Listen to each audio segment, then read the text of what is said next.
In the last video on car living, I showed you how I created my blackout panels. Those are the main components of the privacy system that keeps me hidden while living in my car. By the way, the privacy system isn't just for car living. I had originally created it for camping and traveling before I decided to move into my car full time. In fact, earlier this year, I successfully used the system on a 10,000-mile, 40-day cross-country trip. During that trip, I stayed in dozens of cities.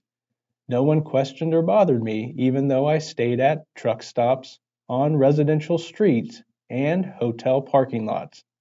No one even saw me in my car, which was due to the privacy system. By the way, there is a playlist linked in the description below with the videos from that trip, if you are interested. In today's video, I will go over how I covered the largest window in the car, the windshield. To create an invisible windshield, a windshield with no visibility into the car, I needed to use a technique different from the blackout panels. Using a blackout panel for the windshield would look very suspicious. That would draw unwanted attention to my car. I have been able to avoid unwanted attention since moving into my car by blending in with other cars. People usually get into trouble living in a car when they hang curtains, sheets, or reflective panels in their windows. That draws the attention of people who live and work in the area and can tell that someone is living in the car. That is usually when police get called. My goal when I created my privacy system was to hide the fact that I had a privacy system, so I didn't attract any unwanted attention. For the windshield, that meant choosing an approach based around a sunscreen. A lot of people use sunscreens, also called sunshades, to cover their front window. It is also common for people to leave them in overnight. I adopted that approach and I have used it successfully now for 156 days. I found the sunscreen that I used by searching on Amazon for one that was custom designed for my car. Oh, by the way, there is a cool hidden feature on Amazon which is called Amazon Garage. The Garage feature can be found by going to this page. As you can see in the website address at the top of the page, it is located at amazon.com/GP/your-garage. Here you can add information about your car. Once it is added, then when you search for products on Amazon, if you search for car-related products, an option appears which allows you to filter search results to only those that fit your car. That is how I found the sunscreen, which was designed specifically for my 2010 Toyota Prius. I paid $40 for the sunscreen, which is a lot of money, but it did fit the size and shape of my windshield. That saved a lot of time and effort trying to customize a generic sunscreen. Regardless of what sunscreen you buy, there will be some customization work involved. The goal is to minimize that work. For me, customization involved covering 3 areas on the windshield that were not covered by the sunscreen. Those areas were the top, right, and left corners of the windshield, and the area around the rearview mirror. To deal with those areas, I first mounted the sunscreen to get a clear understanding of what visible areas remained. I mounted the sunscreen using strips of hook and loop material, which is commonly referred to as Velcro. However, Velcro is a brand name, and I purchased the cheaper generic hook and loop. It is the same material that I used on the blackout panels in the last video, which you can watch through the playlist in the description below. In the description, you will also find links to the materials that I used in this video. The hook and loop material comes in 1-inch wide strips, which provides a really strong bond.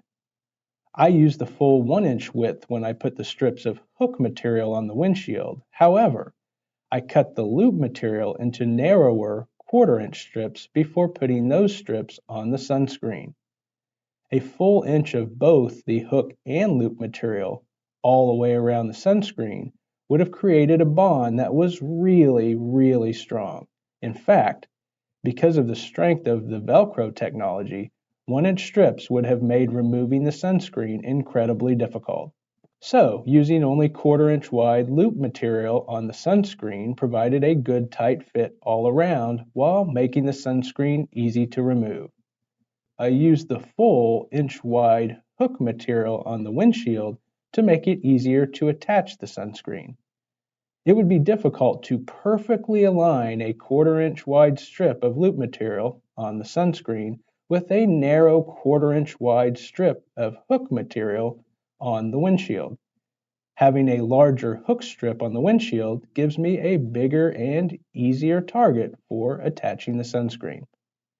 Once the sunscreen was installed with the hook and loop strips, then I began filling in the areas that remained visible on the windshield. The best material that I found for this job is simple electrical tape. 1/2-inch electrical tape is easy to work with, it is cheap, and it can be removed later. So, here is the final result when viewed from the outside. And here is the view from the inside. Also, here is how it looks at night, even when the lights are on inside the car.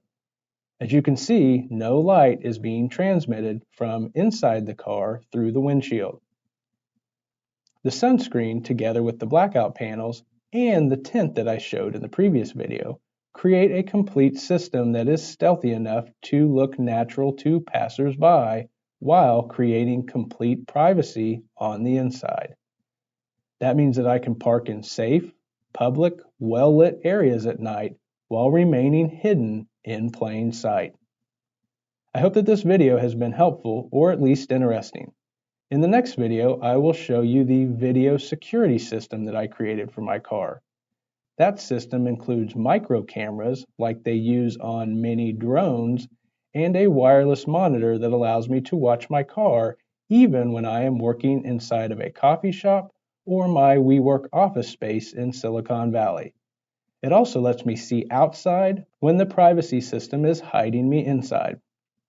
By the way, if you are interested in the work that I am doing in Silicon Valley, I have started another channel called Silicon Valley Homeless CEO.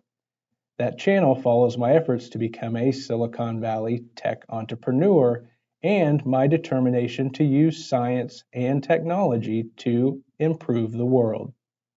My most recent video is on artificial intelligence. It is a fascinating subject, so I hope you will check out that video. I will be posting regular updates on that channel starting this week, and there is a link to the playlist in the description below. Well, that is my video for today. Thank you for taking the time to watch. As always, I appreciate the fact that our paths have crossed in this fascinating journey that we call life.